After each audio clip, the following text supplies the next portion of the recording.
복된 주일 함께 살펴볼 성경 본문 말씀은요. 사무엘상 12장 19절에서 24절입니다. 사무엘상 12장 19절에서 24절 같이 읽겠습니다. 모든 백성이 사무엘에게 이르되 당신의 종들을 위하여 당신의 하나님 여호와께 기도하여 우리가 죽지 않게 하소서. 우리가 우리의 모든 죄에 왕을 구하는 악을 더하였나이다. 사무엘이 백성에게 이르되 두려워하지 말라. 너희가 과연 이 모든 악을 행하였으나 여호와를 따르는 일에서 돌아서지 말고 오직 너희의 마음을 다하여 여호와를 섬기라. 돌아서서 유익하기도 못하며 구원하지도 못하는 헛된 것을 따르지 말라. 그들은 헛되니라.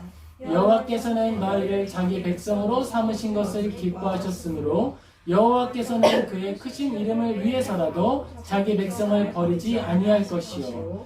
나는 너희를 위하여 기도하기를 쉬는 죄를 여호와 앞에 결단코 범하지 아니하고 선하고 의로운 길을 너희에게 가르칠 것인즉 너희는 여호와께서 너희를 위하여 행하신 그 큰 일을 생각하여 오직 그를 경외하며 너희의 마음을 다하여 진실히 섬기라. 아멘. 내 입맛에 맞는 하나님이라는 제목으로 우리 같이 성경 말씀 살펴보도록 하겠습니다. 우리가 오늘날 시대를 살아갈 때 자주 쓰는 말 그리고 자주 듣는 말이 있어요. 뭐냐면요, 트렌드라는 말입니다. 트렌드 그리고 트렌드 분석이라는 말이에요. 트렌드 분석은요, 시간 경과에 따른 데이터의 패턴, 추세, 변화 이것들을 평가하고 식별하는 데 사용하는 통계 및 분석의 기법을 말한다라고 해요. 사전적정이죠. 트렌드는 추세, 동향이라는 말입니다. 사람들이 행동하는 방식이나 상황, 그리고 전반적으로 발전하거나 변화하는 또 문화의 경향들을 설명하는 단어예요. 우리에게 주신 이 신앙, 하나님께서 우리에게 주신 이 신앙은 어떨까요? 트렌드라는 단어를 이야기한 이유가 있겠죠. 우리가 가지고 있는 이 신앙은 시대나 상황, 또 여러 사람들의 이야기들에 의해서 많은 사람들의 경향에 의해서 변하는 것일까요? 아니면 시대와 관계없이 변하지 않는 것일까요? 오늘 우리는 사무엘상 12장을 함께 살펴보면서 하나님의 말씀이 시대 안에서 어떻게 흐르는지 살펴볼 거예요. 이 시간을 통해서 하나님의 말씀을 생각하고 나는 어떤 신앙을 추구하는지 확인하며 은혜 누리는 우리 모든 성도님 되시기를 예수님의 이름으로 축복합니다. 아멘. 제가 이제 우리가 온라인에 많이 노출되어 있죠. 온라인이 우리의 삶 아니겠습니까? 거의 문자 이 인쇄술이 발전한 것처럼 온라인 기술이 갑자기 우리에게 확 다가왔어요. 그 통로는 코로나였습니다. 그럼 이제 우리가 코로나 끝났으니까 이전의 시대로 돌아가자 이야기할 수 있느냐? 없어요. 왜냐하면 이미 우리가 그 문화 속에 익숙해졌고 그 시간이 2년 이상 흘러가게 되면서 문화가 되었어요. 문화가. 그리고 그 안에서 성과와 성취가 있게 되었습니다. 그런 거예요. 이제 변했다. 시대가 변했다. 트렌드가 변했다. 라고 하는 말이 등장하는 거예요. 그런데 그 변했다라고 하는 사람들의 많은 이야기들 속에 종교 역시 변해도 하는가라고 하는 질문이 대두되고 있습니다. 문제는 뭐냐 하면 이 사람들의 견해가 각자 다르다는 거예요. 견해가 각자 다르다. 근데 이게 예전에는 안 그랬냐? 그럼 예전엔 좀 덜 했어요. 예전에는 왜 덜 했냐면 일단은 오프라인 모임이 중심이었고 그리고 많은 사람들이 가지고 있는 보편의 이야기들이 받아들여졌어요. 보편 이성 속에서 받아들여지는 어떤 진리 체계들이 있었습니다. 근데 이제는 없어요. 이제는 없어요. 왜 없느냐? 내가 원하는 자료를 얼마든지 찾아볼 수 있게 되었어요. 그리고 원하는 자료를 찾았을 때 나의 마음에 맞는 게 얼마든지 있어. 입맛대로 고를 수 있어요. 그래서 트렌드라는 말이 종교 안에도 스며드는 것처럼 여겨집니다. 근데 일단 저는 이게 받아들여서는 안 된다, 녹아들지 않았다라고 하는 사람이에요. 근데 이것도 강력하게 이게 옳습니다라고 주장할 수 있느냐? 쉽지 않아요. 그게 또 쉽지 않아요. 그럼 어떻게 해야 되느냐? 우리는 이 자세에서, 이 스탠스를 견지하면서 이 말을 외치는 거예요. 언제? 광야에서, 들에서, 듣든지 아니 듣든지 이 말을 외치는 거예요. 그야말로 선지자들의 시대가 되었다. 듣는 귀 있는 자, 그런 거죠. 말씀에 기록되어 있잖아요. 목자의 소리를 누가 듣는다? 양이 듣는다. 양이 듣는다라고 하는 거예요. 우리가 그런 시대를 살아가게 되었습니다. 우리는 그래요. 하나님이 변하지 않으시는 것처럼 하나님이 우리에게 주신 구원의 그 여정, 그 길이 변하지 않음을 믿는 사람들이에요. 그렇기 때문에 고난이 와도 어려움이 와도 이 믿음의 길을 걸어가는 사람들입니다. 그런 사람들을 많이 만나고 그 공동체 안에서 위로함을 얻는 저와 우리 모든 성도님 되시기를 예수님의 이름으로 축복합니다. 아멘. 외롭게 느껴질 수 있어요. 그러나 외롭지 않아요. 왜? 같이 걷는 사람들이 있습니다. 믿음으로 보는 거예요. 있습니다. 우리가 추구하는 이 신앙은 시대와 관계없고요. 변함이 없습니다. 신앙이 변하지 않는 이유는 하나님께서 우리에게 주신 믿음의 원리인 이 성경의 기록이 이미 종결되었기 때문이에요. 믿음의 내용이 결정됐어요. 그러므로 우리는 이 믿음의 내용을 따라 걷는 거지 이 믿음의 내용 중에 새로운 길을 찾아내는 게 아니에요. 야, 제가요 구원으로 가는 지름길을 발견했습니다. 같이 가시죠. 이러면 어떻게 돼요? 따라가면 돼요? 안 돼요? 조심해야 됩니다. 믿음에 이르는 지름길을 발견했다? 새로운 길을 발견했다? 우리가 가야 되는 길은요 옛 성도들이 걸어갔던 고난의 그 길입니다. 옛 성도들의 길이고 협착하여 찾는 이가 많이 없는 그 길이 우리가 가야 될 길인 거예요. 협착하다. 내가 걷는데 막 편안해, 즐거워, 쉬워. 그러면 고민을 해봐야 돼요. 내가 엄청나게 하나님을 잘 믿어서 예수님과 거의 일치하는 사람이 되었거나 아니라면 내가 걷는 이 길이 좁은 길이 아니네? 그럼 우리는 조금 생각해 볼 필요가 있는 거죠. 좁은 길로 가야 될 것 같은데 생각해 볼 필요가 있다는 거예요. 시대가 변하면 성경을 해석하는 내용이 어느 정도 달라질 수 있어요. 이건 하나님께서 성경을 기록하신 성경의 기록의 원리예요. 이런 성경 기록의 원리를 구속사라고 부릅니다. 하나님이 처음에 아담을 부르시고 숨어있는 아담을 찾으시고 그들에게 동물을 죽여서 가죽옷을 입히시고 약속을 주시고 아브라함을 부르시고 노아를 부르시고 하나씩 하나씩 이루어 가시면서 당신의 뜻을 드러내시는 거예요. 그래서 하나님이 계시하신 뜻을 따라서 이전의 약속들과 하나님의 말씀들이 새롭게 조금 더 넓고 구체적인 지평으로 해석될 수 있어요. 그건 가능해요. 그런데 이미 완성된 기록의 내용을 전혀 다르게 해석할 수 있느냐? 예를 들자면 하나님이 동성애를 옹호하시느냐라고 말하면 정말 죄송한데 제가 잡혀간다 그래도 그걸 제가 동의할 수 없어요. 저 사람은 타협이 없어. 시대 트렌드를 못 읽어. 지금 사람들이 말이야 이렇게 말하고 있는데 너무 편협해. 죄송해요. 저 편협해요. 죄송해요. 그런데 제가 믿기로 그걸 성경이 옹호하지 않기 때문에 그 길을 따라갈 수가 없어요. 제가 살고 있는 이 땅은 프랑스인데요. 이렇게 말하면 잡혀갈 수도 있죠. 누군가 와서 돌 던질 수도 있겠죠. 그런데도 저는 물러설 수가 없어요. 왜냐? 내가 믿는 신앙이, 내가 믿는 성경이 그렇지 않아서 그래요. 좁은 길을 걸어가게 되더라도 어쩔 수가 없어요. 그건 그래요. 우리가 가지고 있는 이 성경은요, 성경의 이 제1의 해석 원리가 변하지 않는 이상 기본적인 해석의 원리와 그 문맥적 의미는 변함이 없습니다. 물론 이 원어로 들어가면요, 의미 구름이 있어요. 우리가 가지고 있는 have라고 하는 단어 아시죠? 영어죠? 근데 이 have가요, 가지다는 뜻만 있는 건 또 아니잖아요. 우리가 가지고 있는 먹다라고 하는 게 한국말이 이 여러 가지 의미가 있잖아요. 어떤 의미가 있냐면요, 밥을 먹다. 이 밥을 먹는다는 건 내가 배고프니까 음식을 섭취한다는 의미고요. 너 내 말 먹어? 그러면 무슨 말인가요? 내 말 안 들어라는 의미죠. 뉘앙스에 따라서 조금 다르게 해석될 수 있지만 기본적인 문장의 문법과 기본적인 단어가 가지고 있는 제1의 의미가 있다는 거예요. 그렇기 때문에 변하지 않는 가장 기본적인 해석의 의미들이 있다는 거예요. 제가 구약을 이제 공부하고 엄청나게 이 신학적으로 원어적으로 접근하는 분들 존경합니다. 쉽지 않은 일이거든요. 근데 제가 그분들의 해석을 받아들일 때 조금 조심하는 부분은 뭐냐면 기본적인 해석의 문법을 따라가지 않는 경우가 있어. 그러니까 이런 거예요. 일단 우리에게 보편적으로 받아들이고 시대적으로 받아들여졌던 해석의 내용이 있어요. 이거는 당대의 사람들이 받아들이고 인정했던 해석이기 때문에 이건 잘못된 해석입니다 라고 말할 때에는 조심해야 돼요. 왜냐하면 이전의 시대 사람들, 그러니까 성경이 기록되던 시대에 조금 더 가까운 시대에 있던 사람들, 심지어 사도들도 해석을 받아들였는데 이게 옳다 여겼는데 그걸 내가 원어를 한다 그래서 사도들이나 그 시대를 살았던 사람보다 더 잘할 수 있을까?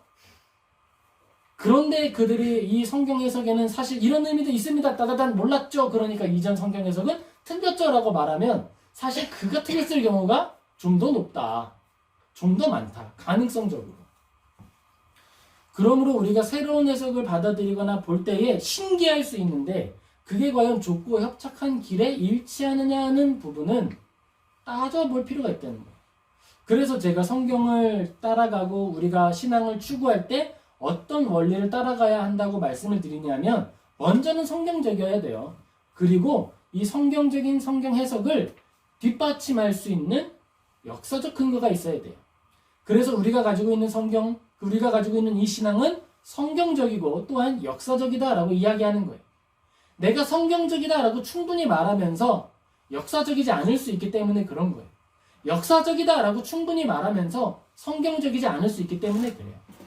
우리가 그 두 균형 속에서 오직 하나님을 높이기를 예수님의 이름으로 축복합니다. 이 시대에는 많은 미디어에서 하나님에 대한 정보를 우리에게 전달해줘요. 하나님에 대한 정보들. 그런데 그 많은 정보들은요, 일관성이 없다라고 하는 한계가 있어요. 그러면 무엇이 중요해지느냐? 일관적이지 않은 정보가 노출되어 있고 많다라고 할 때에 중요한 건 해석하는 주체가 중요해져요. 해석의 주체가 중요해지는데 이 상황 속에서 우리는 여러 가지 신앙의 형태들을 마주하게 되는 겁니다. 이 개신교라고 하는 종교가 있어요. 이 개신교는요, 교황주의자들의 오류로부터 성경으로 돌아선 신앙이에요. 교황주의자들이 이제 면벌부가 있었어요. 어떤 사람이 잘못을 하면 당신은 좀 잘못이 있군요. 이 잘못에 대한 해결책은 3일 동안 금식하는 겁니다. 정해줬어요. 그러면 3일이 지난 다음에 먼저는 이 증서를 줘요. 3일 금식의 증서. 그리고 나서 3일이 지나가면 이 사람은 3일 동안 금식했기 때문에 이전에 이 금식을 안 해도 됩니다라고 하는 증서를 줘요. 이 두 번째 증서가 면벌부예요. 이 벌이 해지되었다. 그게 면벌부였는데 이 면벌부를 확대해서 면죄부가 된 거예요. 이거를 발행하는 거예요. 그러니까 이전에는 짧은 컨텍스트 안에서의 죄를 해소하는 의미의 면벌부 증명서였는데 이거를 전생애적인 면죄부, 면벌부로 주니까 그걸 돈으로 파니까 그걸 가지고 루터가 지적을 하고 반박문을 쓰게 된 거였어요. 그리고 성경으로 돌아가자라고 하는 이 인식이 후스주의자들이나 당대의 위클리프나 많은 사람들의 선진들이 이미 이야기하고 있었던 일이었기에 사람들이 동의하고 따라간 거예요. 그리고 문자, 활자술이 발달이 되고 윈세술이 개발이 되니까 그가 했던 반박문이 인쇄가 되고 많은 사람들이 가지고 있었던 올바른 신앙들이 배포가 돼서 거기에 동의하는 사람들이 교회를 이루게 된 것이 개신교입니다. 다른 게 개신교가 아니고 이게 개신교예요. 성경의 이해로 돌아가자. 성경을 따라가자. 그걸 주장했던 사람들이었어요. 원래 종교개혁자들이라고 하는 사람들은요, 새로운 걸 주장하는 사람들이 아니라 성경을 주장하는 사람들이었어요. 근데 이 사람들도 겁이 나겠죠? 뭐가 겁이 났을까요? 내가 역사로부터, 성경으로부터 이탈한 거 아닐까? 고민이 되는 거예요. 그래서 그 마음 때문에 사람들이 대화하기 시작했어요. 많은 대화를 했습니다. 우리가 바른 신앙 가지고 있는 게 맞아? 라고 하는 질문을 하면서 물어보는 거예요. 어디에 물어봤느냐? 성경에 물어보고요. 역사에 물어봤습니다. 그래서 그들이 대화하기 시작한 결과물이 바로 역사적 산물이 된 거였어요. 우리가 오늘 살펴볼 성경 본문에는 사무엘이 등장합니다. 하나님의 사람이죠. 이 하나님의 사람이 다음 세대를 열기 시작하는 거예요. 어떤 시대를 열었느냐? 왕의 시대를 열었습니다. 이전에는 하나님이 사람을 세우셨고 하나님이 말씀하셨고 하나님의 말씀을 따라 걸어가는 시대였어요. 그런데 지금은 바뀌는 거예요. 뭐가 바뀌느냐? 왕을 세우는데 그 왕을 누가 뽑아요? 뽑기는 하나님이 뽑아. 그런데 그 권위 인준을 누가 하냐? 그 시민들이 하는 거예요. 따르기로 결정한다라고 하는 독특한 문화가 나타나기 시작합니다. 그리고 그 왕은요, 내가 가지고 있는 이성을 따라서 이 나라를 다스립니다. 이전에는 하나님께 물어봐요. 하나님, 싸울까요, 말까요? 하나님, 보여주세요. 이렇게 하나님께 묻고 구하는 일이 익숙했다면 왕이 세워지면 이제 왕은 전쟁에 대한 세부 내용을 자기가 결정하는 거예요. 자기가 결정한다. 하나님께서 그 일을 이용을 하셔서 역사를 조금 더 드러내 주시게 되는 것입니다. 하나님께서는 그 나라의 역사를 통해서 당신의 뜻을 알리기를 원하시는 거예요.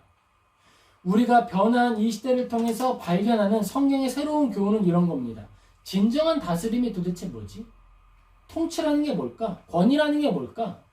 왕은 어떤 모습을 해야 하는 것일까?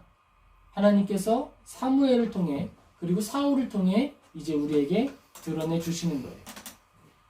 우리는 이 시대의 변화 앞에서 질문해야 합니다. 제대로 걸어가고 있을까? 우리가 올바른 것을 추구하고 있을까? 내가 걸어가고 있는 이 길이 정말 구원의 그 길에 닿아 있을까? 고민해야 하는 거예요. 많은 자료들이 있고 많은 사람들이 있습니다. 그런데 그들이 다 옳은 이야기를 하고 있느냐 하는 문제는 다른 문제가 되는 거예요. 사무엘이 살아있는 시간입니다. 사무엘이 살아있는 동안에 이스라엘은 하나님을 거절했어요. 그리고 사무엘을 거절하면서 하나님도 거절했어요. 사무엘이 속이 많이 상했어요. 왜냐하면요, 왕을 달라 그랬거든요. 하나님 어떻게 왕을 달라고 할 수 있어요? 그러니까 왕을 달라라고 하는 이스라엘의 그 마음은요, 우리에게도 저 이방 나라들처럼 왕을 주세요라고 하는 동기가 달랐다라는 거예요. 그러니까 하나님이 사무엘을 오히려 위로하십니다. 사무엘상 8장 7절에 이렇게 기록됩니다. 같이 읽겠습니다. 여호와께서 사무엘에게 이르시되 백성이 내게 한 말을 다 들으라. 이는 그들이 너를 버림이 아니요 나를 버려 자기들의 왕이 되지 못하게 함이니라. 아멘.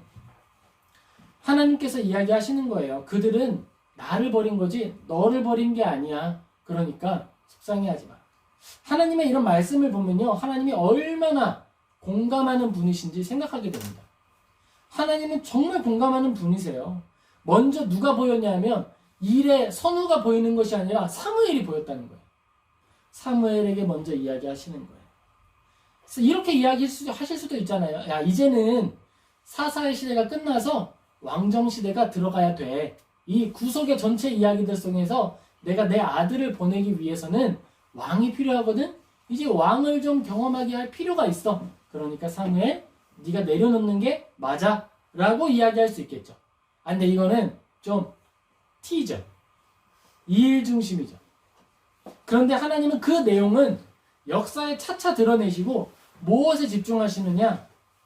사무엘아, 너를 버린 게 아니라 나를 버린 거야 라고 말씀하시게 되는 거예요. 이스라엘은 하나님을 떠났습니다. 하나님을 섬기는 일이 고상하지 않고 실용적이지 않은 것처럼 생각되었다라는 거예요. 하나님이 광야를 건너는 동안에는 유용한 분이셨다라고 하는 걸 인정해요. 그런데 이스라엘의 마음에는 어떤 마음이 있었냐면 지금은 다르잖아. 지금은 땅을 정복한 시대잖아. 우리에게 이전에는 광야 시대에는 땅이 없었고 그냥 하나님을 따라 걸어가면 됐는데 이제는 아니잖아. 농사도 지어야 되고 물도 필요하고 비도 필요한데 하나님은 제너럴 닥터지. 그러니까 일반 1차 병원 의사 선생님이시지 전문의가 아니시잖아. 그런데 이 땅에 전문의가 있어. 비를 다스리는 신이 있고 곡식을 다스리는 신이 있대. 섬기는 방법이 좀 달라. 자, 그러니까 이가 아프면 치과를 가듯이 비가 필요하면 비를 내려주는 전문신을 찾아가야지. 이런 생각을 하게 되는 거예요. 이스라엘 사람들이 왕을 구하기 이전에 먼저 하나님께 혼나는 사건이 있었는데 그건 우상숭배였어요. 내가 필요한 신을 찾는 거예요. 나의 필요, 나의 쓸모에 맞는 신을 찾아 섬기길 원하는 거예요. 트렌드죠. 이제는 이스라엘이 땅을 정복하는 시대가 됐는데 시대가 변했는데 이 현대적 이 시각에 맞는 신을 섬겨야 되지 않겠어? 자, 입맛에 맞는 신을 찾아보자. 그런 트렌드가 나타나기 시작했다라는 거예요. 그런데 하나님은 변하지 않으시는 거예요. 너희들이 블레셋으로부터 탈출하기를 원해? 너희들이 이 땅에 살기를 원해? 계속해서 그렇다면 뭘 해라? 우상을 버리고 나를 섬겨라 라고 말씀하시는 분이 하나님이십니다. 우리가 믿는 하나님 외에 다른 신이 우리에게 있습니까? 다른 신은 우리에게 없습니다. 우리는 유일한 하나님이 우리를 다스리신 분이고 통치하는 분이라 라고 하는 사실을 믿는 거예요. 신적이지 않는 대상을 섬기지 않는 겁니다. 우리는 나를 섬기는 사람들이 아니에요. 우상이다 라고 할 때 여러분, 우상은 꼭 신적인 존재만 말하는 건 아니에요. 돈이 우상이 될 수 있고요. 내 꿈이 우상이 될 수 있고요. 내가 좋아하는 것, 내가 사랑하는 대상이 우상이 될 수 있습니다. 어떤 의미에서는 건축물이나 위대한 어떤 것들이 우상이 될 수 있어요. 사람은 굉장히 종교적인 피조물이에요. 왜냐하면 하나님께서 그 사람을 만드실 때 하나님을 섬기는 자들로서 지으셨기 때문에 그래요. 섬기는 게 디폴트예요. 섬기는 게 기본이에요. 그러다 보니까 잘못 섬겨서 하나님께 죄를 범하게 되는 거예요. 주로 잘못 섬기는 내용이 뭐냐면 나를 섬기는 거예요. 나를 섬기기 위한 도구로서 신을 이용하는 게 우상숭배예요. 나를 높이기 위한 도구로서 여러 가지를 사용하는 것. 나의 모든 것들을 이용하는 제1의 원리를 나로 두는 것이 우상숭배입니다. 우리가 가지고 있는 이 신앙의 내용은요, 두 가지로 이야기할 수 있어요. 어떤 사람은요, 종교적인 신앙을 가질 수 있고요. 어떤 사람들은요, 복음적 신앙을 가질 수 있습니다. 종교적인 사람은 그야말로 나를 위해서 종교를 이용하는 사람이고요. 복음적인 사람은 내가 신앙의 도구로서 살아가는 사람이에요. 우리가 왜 복음이라고 이야기했는지 생각을 해보겠습니다. 왜 복음적이어야 하느냐? 복음적이다라고 하는 건, 복음이라는 건 예수님을 말하는 거예요. 복음. 복된 소식, 예수님입니다. 예수님 그 자체예요. 왜 복음적인 것이 우리에게 중요하냐? 예수님이 복음적이셨거든요. 예수님은 자기 자신을 목적으로 삼지 않으셨습니다. 수단 삼으셨어요. 무엇을 위한 수단 삼으셨느냐? 하나님의 말씀을 이루기 위한 수단 삼으셨어요.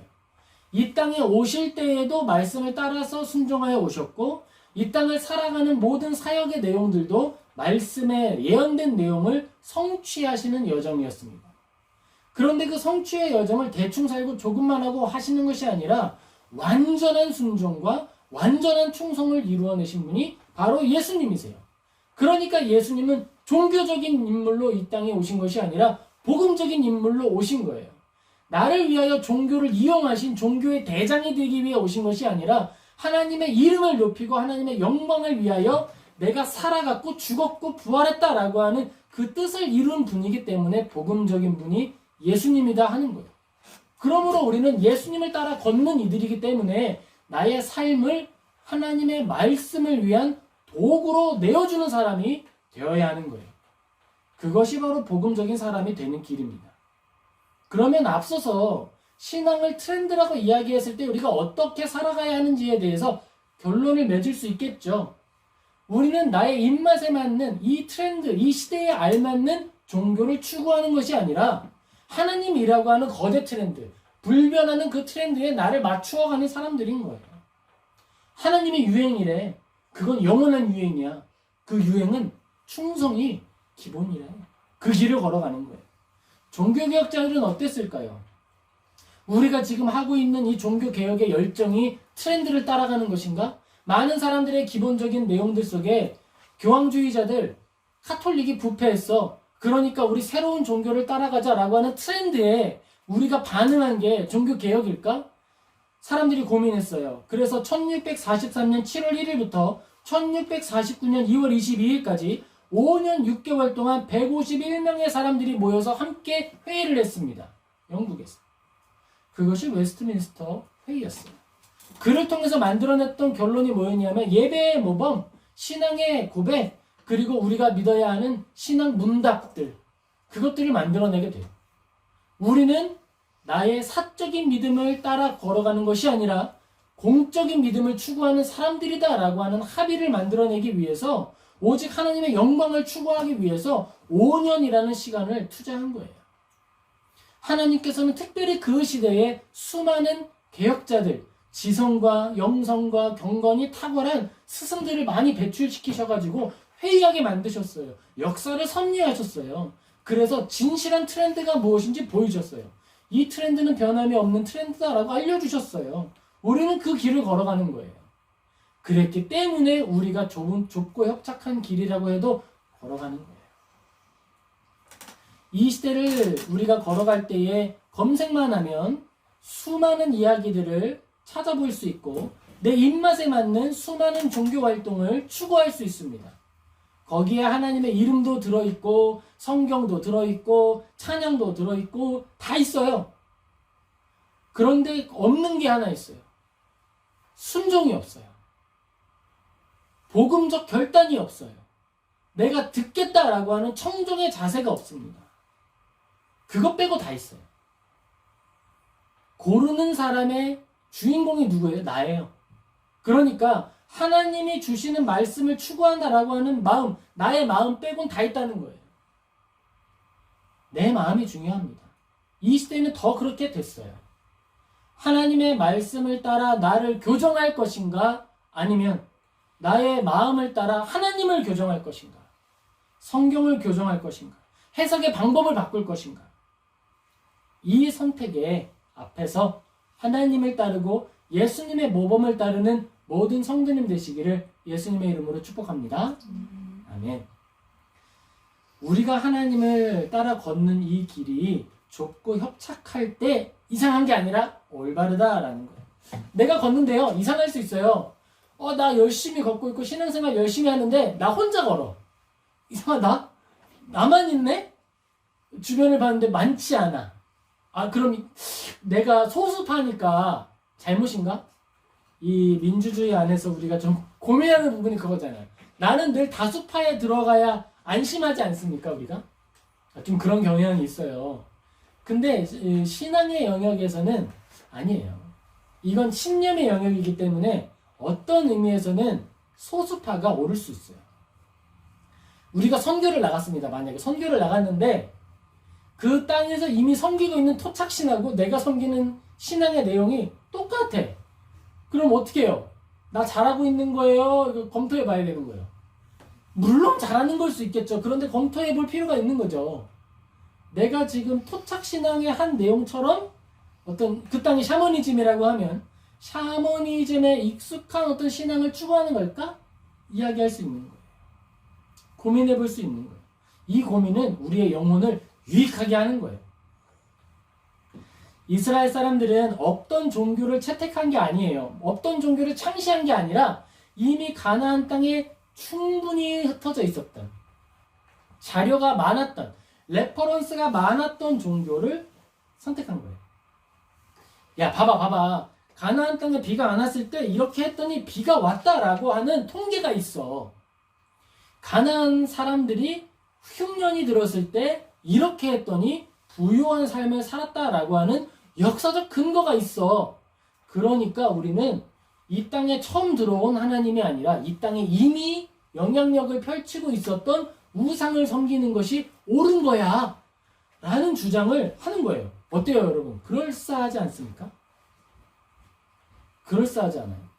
그리고 하나님을 믿는 신앙은 너무 편협해. 왜 이 땅에 있는 신을 부정하는 거야? 그럼 이 땅에 살았던 가나안 사람들의 430년의 종교는 뭐 다 나쁜다는 거야?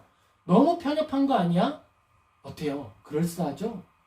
그런데 하나님이 가나안 땅을 심판해서 이스라엘 사람들에게 정복하라고 했던 명령하셨던 이유가 뭐예요? 가나안 땅에 충만하게 퍼졌던 우상 숭배 때문이었어요. 아브라함에게 말합니다. 너 아직 이 땅 안 줄 거야. 왜냐하면 그 땅에 죄악이 꽉 차지 않았거든. 그런데 모세를 통해 말합니다. 그 땅 정복해라.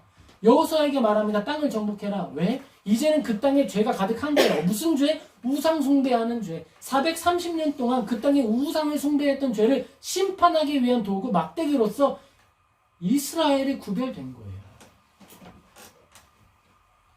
하나님께서 우리를 부르시고 이스라엘을 부르셨다라고 하는 내용 속에 어떤 의미가 담겨 있는지 우리는 확인해야 하는 것입니다. 사무엘상 7장 3절 우리 같이 읽겠습니다. 사무엘이 이스라엘 온 족속에게 말하여 이르되 만일 너희가 전심으로 여호와께 돌아오려거든 이방신들과 아스타롯을 너희 중에서 제거하고 너희 마음을 여호와께로 향하여 그만을 섬기라. 그리하면 너희를 블레셋 사람의 손에서 건져내시리라. 아멘.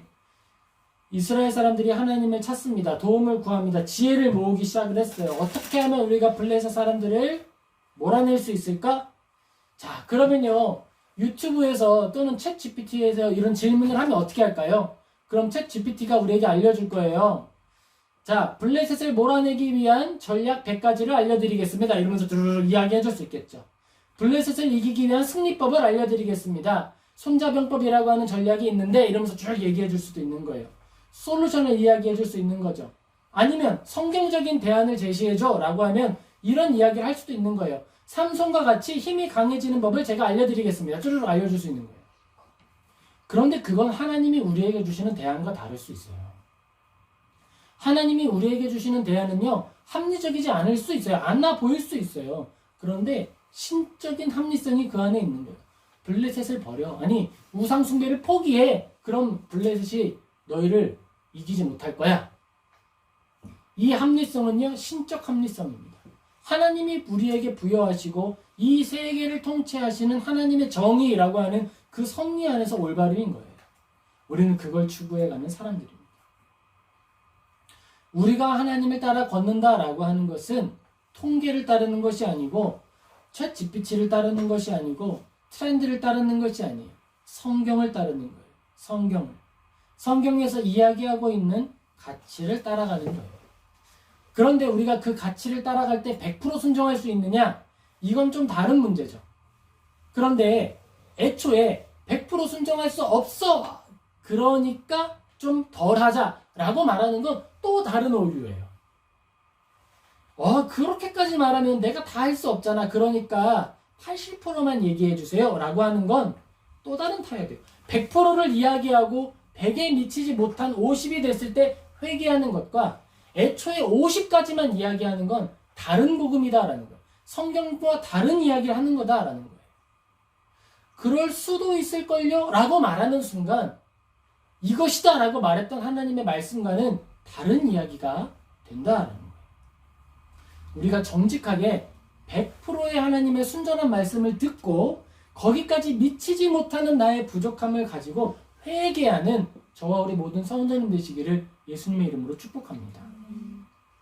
사랑하는 성도 여러분, 하나님이 우리를요 정말 사랑하세요. 조금 사랑하시는 게 아니라 진짜 사랑하세요. 하나님께서는 이 사랑을 통해 당신의 뜻을 우리에게 알려주십니다. 좁고 협착한 길을 내 의지로만 걸어가려면요 얼마나 고통스럽겠어요. 그런데 시대와 역사 속에서 좁고 협착한 길을 걸었던 분들 찾아가서 질문해보세요. 힘드세요? 얼마나 힘드셨어요? 진짜 고통스러우시죠? 그럼 이럴 거예요. 아니요, 즐거워요. 아니요, 행복해요.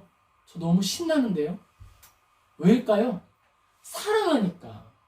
사랑이 원동력이 돼서 좁고 협착한 길을 가는데 룰루랄라 춤추면서 걷는 거예요.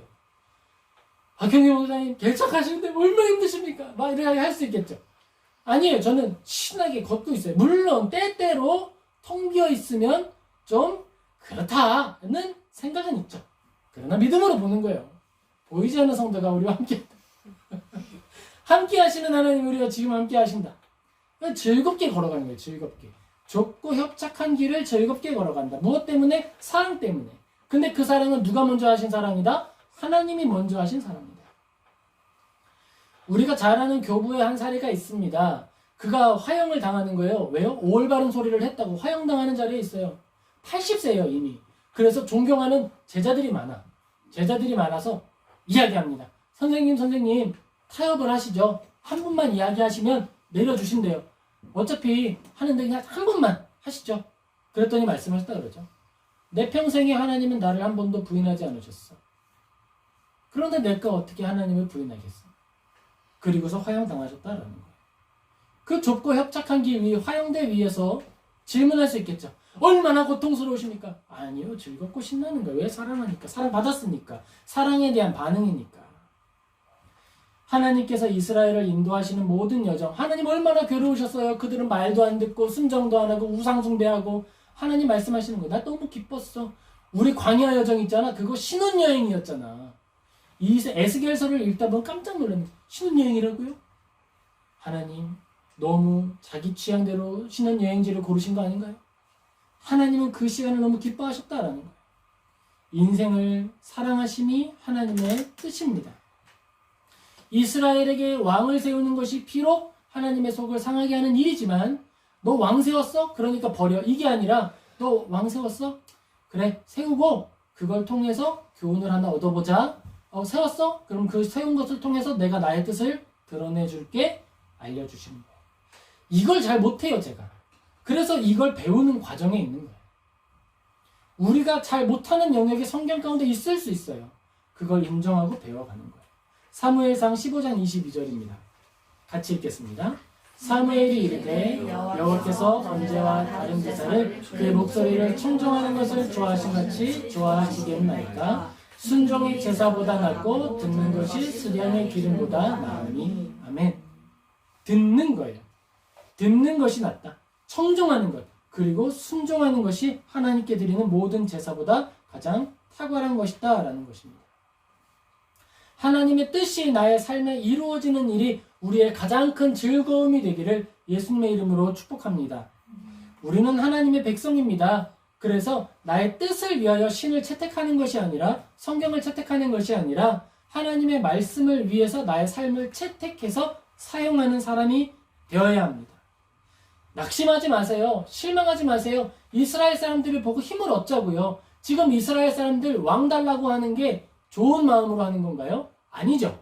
나쁜 마음으로 하는 이 마음 속에서도 하나님이 뜻을 이루세요.